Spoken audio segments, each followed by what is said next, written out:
मी सिद्धू लक्ष्मण बंडगर, राहणार आंधरोळी, तालुका दक्षिण सोलापूर इथून बोलतो आहे।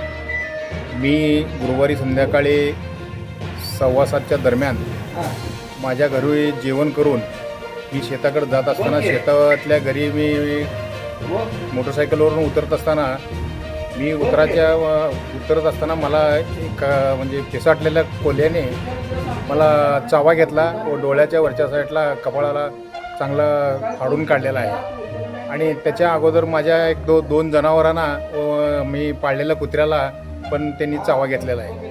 आणि एक 10 मिनिटानंतर माझा एक शेजारचा शेतकरी तो जनावरं घेऊन जात असताना त्यांना पण पायाला येऊन चावा घेतलेला आहे आणि त्यांना पण एक 4 दातं लागलेले आहेत। आणि त्याच्यानंतर आप्पा कुंभार म्हणून एक 500 फुटावरची वस्ती आहे, त्या वस्तीवर तो कोल्हा गेला आणि त्याच्यावर देखील त्याच्या जनावरांना हल्ला केला आहे आणि त्यांनी बघितल्यानंतर त्या कोल्ह्याला त्यांनी संपवून टाकलेलं आहे। आणि हे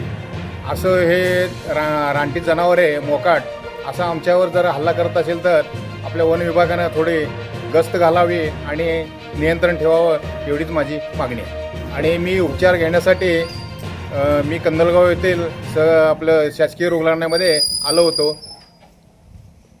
आणि मी रुग्णालयामध्ये शासकीय उपचार घेत आहे।